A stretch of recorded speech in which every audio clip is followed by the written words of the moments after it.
ಇನ್ನು ಮಾನವ ಕುಲಕ್ಕೆ ಶಾಪ ನೀವೆಲ್ಲ ನರಕದಲ್ಲಿ ಬೆಂದು ಹೋಗಿ ಶಾಂತಿ ಮಾತುಕತೆ ಮಧ್ಯಸ್ಥಿಕೆ ನಡುವೆ ಶಾಕಿಂಗ್ ಶಾಪವನ್ನು ಹಾಕಿದ್ದಾರೆ. ಇಸ್ರೇಲ್ ಕ್ಯಾನ್ಸರ್ ರೋಗ ಇದ್ದಂತೆ ಅಂತೇಳಿ ಪಾಕ್ ಸಚಿವ ಹೇಳಿಕೆಯೊಂದನ್ನು ನೀಡಿದ್ದಾರೆ. ಮಾನವ ಕುಲಕ್ಕೆ ಶಾಪ ನೀವೆಲ್ಲ ನರಕದಲ್ಲಿ ಬೆಂದು ಹೋಗಿ ಶಾಂತಿ ಮಾತುಕತೆ ನಡುವೆ ಮಧ್ಯಸ್ಥಿಕೆ ನಡುವೆ ಶಾಕಿಂಗ್ ಹೇಳಿಕೆಯೊಂದನ್ನು ನೀಡಿದ್ದಾರೆ.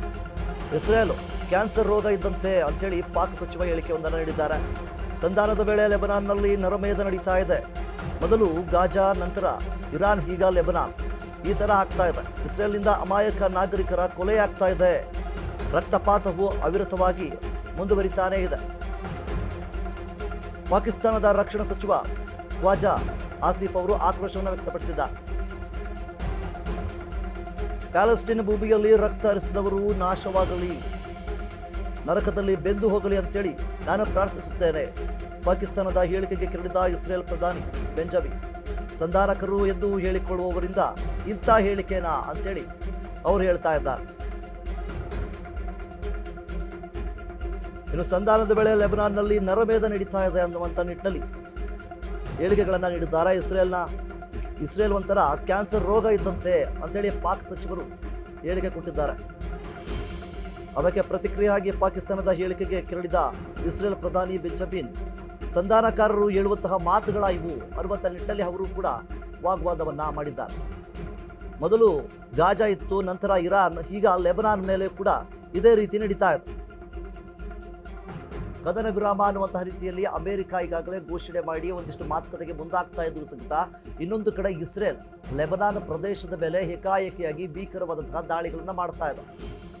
ಸೊ ಈ ಒಂದು ವಿಚಾರವಾಗಿ ಏನು ಮಾತುಕತೆ ನಡೆಯುವಂತಹ ಮಧ್ಯಸ್ಥಿಕೆ ನಡುವೆ ಶಾಕಿಂಗ್ ಹೇಳಿಕೆ ಈಗ ಕೇಳಿ ಬಂದಿದೆ.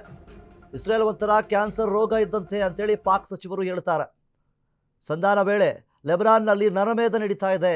ಇಲ್ಲಿ ನಮ್ಮ ಒಂದು ಕಡೆ ಮಾತುಕತೆ ನಡೆಸೋದಕ್ಕೆ ಮುಂದಾಗ್ತಾ ಇದ್ದರೆ, ಇನ್ನೊಂದು ಕಡೆ ಇಸ್ರೇಲ್ ಅವರು ಲೆಬನಾನ್ ಮೇಲೆ ಏಕಾಏಕಿಯಾಗಿ ದೊಡ್ಡ ಮಟ್ಟದ ರೀತಿಯಲ್ಲಿ ಭೀಕರವಾಗಿ ದಾಳಿಯನ್ನು ನಡೆಸ್ತಾ ಇದ್ದಾರೆ.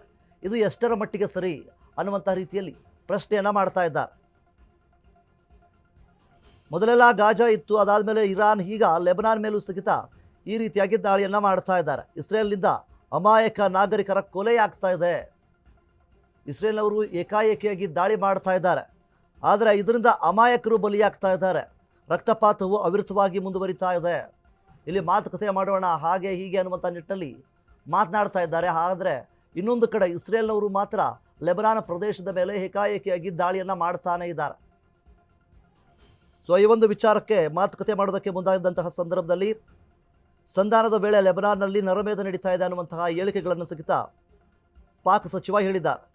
ಇದಕ್ಕೆ ಪ್ರತಿಕ್ರಿಯೆಯಾಗಿ ಇಸ್ರೇಲ್ ಪ್ರಧಾನಿ ಕೂಡ ಬೆಂಜಮಿನ್ ಅವರು ಕೂಡ ಕೆರಳಿದ್ದಾರೆ. ಸಂಧಾನಕಾರರು ಯಾರಾದರೂ ಈ ಥರ ಮಾತನಾಡ್ತಾರಾ ಅನ್ನುವಂಥ ನಿಟ್ಟಿನಲ್ಲಿ ಅವರು ಕೂಡ ಹೇಳಿಕೆ ಒಂದನ್ನು ನೀಡಿದ್ದಾರೆ.